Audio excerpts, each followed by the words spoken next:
Welcome back guys to Cinepoly Reviews. And today's video we're going to talk about the best and worst films that I saw for the month of, that's right, February. And it's gonna be a little bit different. Last month and in January I did my top 4 or top 5. I tried to do my top 5 but I only saw 4 movies in January. But this February I saw one more. I saw 5 movies in total. So I'm going to list the best and worst, and then obviously at the end of the list, the top tier film of February, I'm going to buy that poster. I already know and I already picked the best movie, so stay tuned and let's keep going with this.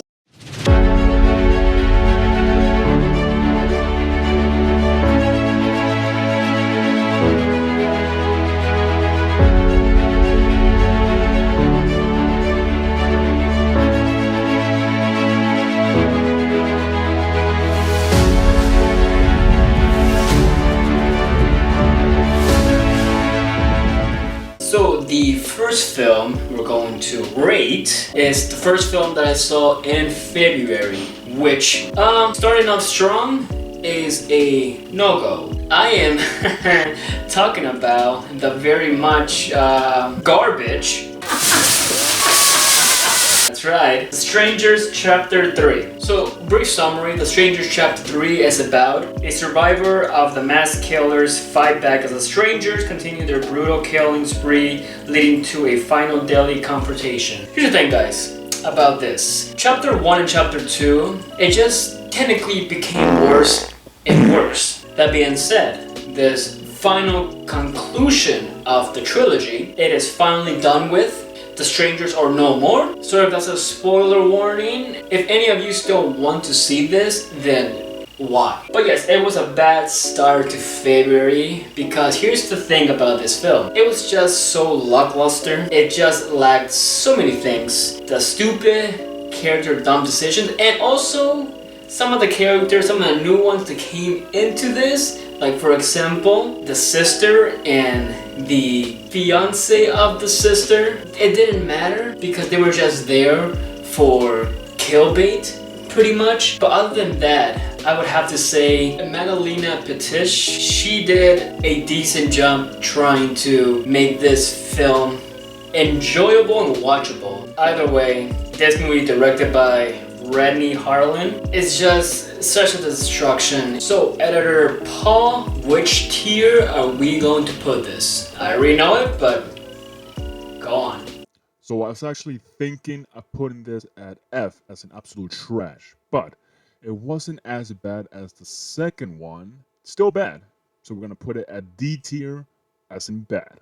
The next film that I saw in the month of February is none other than the copycat of Final Destination. That's right, we're talking about Whistle. Directed by Cronin Hardy, it is about terror strikes when a group of misfit high school kids discover an ancient death whistle. So, like I said in the beginning, this is pretty much a Dollar General store copycat of Final Destination. That being said, it's a very new, unique concept of it. I actually did enjoy this film of the crazy creative kills that these kids were pretty much dying and how these future deaths were portrayed. Yes, some of the acting was subpar at best.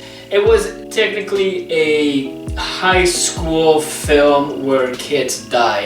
It was that kind of film. So it was something to just kind of, enjoy your popcorn, enjoy some snacks over, stream on a Saturday night and just watch it with your friends or your gal or your man. There is potential in this. With the right director and the right writing staff, I feel like this film could be going to some sequel that could be absolutely amazing and very much prime. It's a good, decent film. So, editor Paul, what does this film go in the tier list? So for Whistle, I'm actually going to put it at C tier. Not good, but it's also not bad. It is a decent film and I enjoyed watching this one. The next film that I saw was Good Luck, Have Fun, Don't Die, directed by Goran Verbinski. Yes, the director that directed the Pirates of the Caribbean, the reboot of The Ring and the sequel of The Ring, as well as A Cure for Wellness is back. The man, the myth, the legend. Goran Verbinski is honestly such a absolutely amazing director that I admire. And I did not watch any trailers, I didn't know what it was about, but technically this film is about claiming to be from the future. A man takes hostages at a Los Angeles diner to recruit unlikely heroes to help him save the world. So pretty much we got Sam Rockwell being this guy from the future. He looks homeless technically as well, but he does something over the top, but such a good over the top that he just does these monologues, especially in the beginning.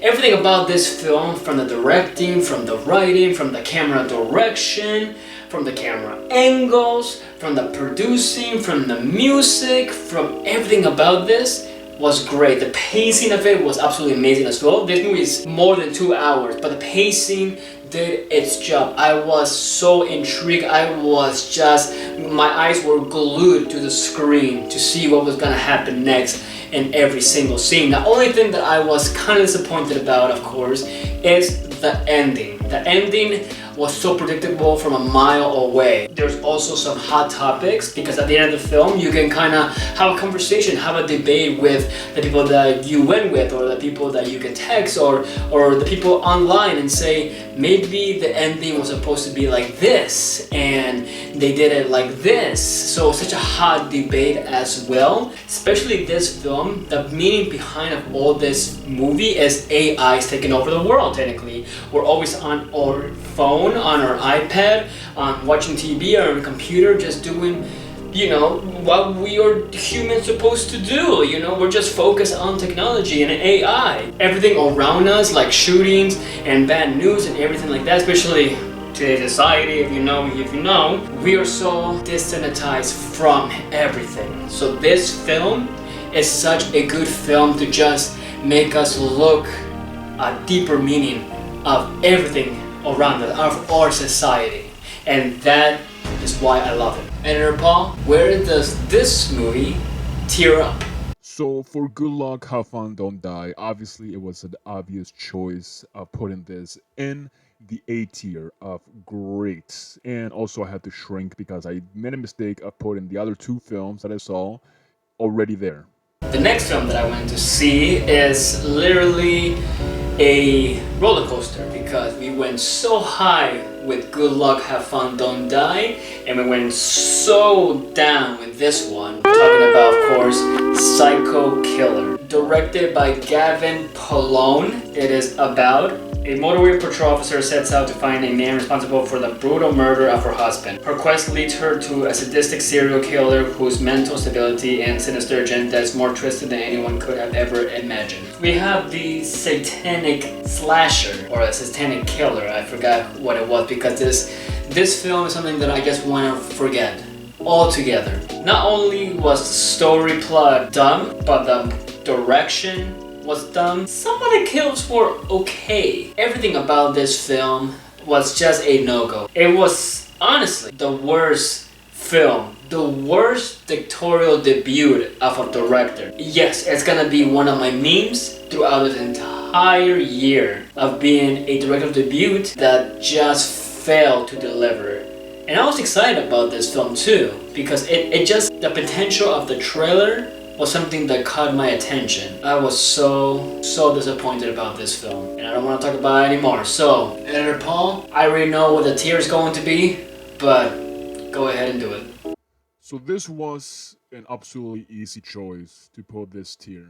Psycho Killer goes to, yes, that's right, the F tier for absolute trash. And of course, the last film that I saw in February is none other than Scream 7. Directed by Kevin Williamson. It is the sequel of Scream 6, and it is about when a new ghost-faced killer emerges in a quiet town where Sydney has built a new life. Her darkest fears are realized as her daughter becomes the next target.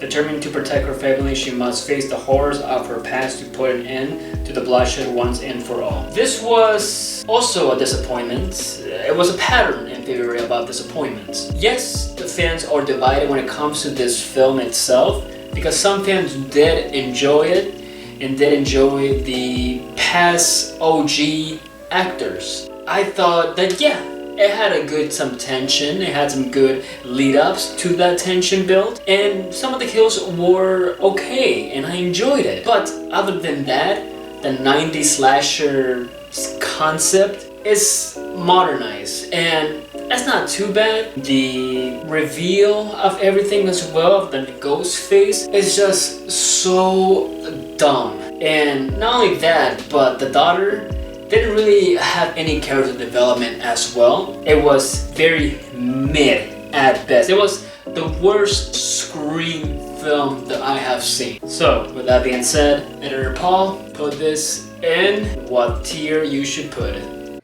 And of course, lastly, we're going to put Scream 7 in the tier of C.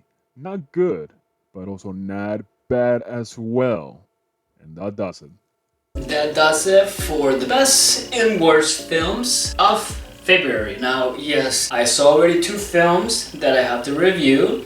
I'm not gonna say what it is, but I want to keep seeing more films during this month of March. But other than that, guys, don't forget to like this video, subscribe to the channel. As always, I have been Polly. It has been 10 of Polly Reviews. That is all, guys.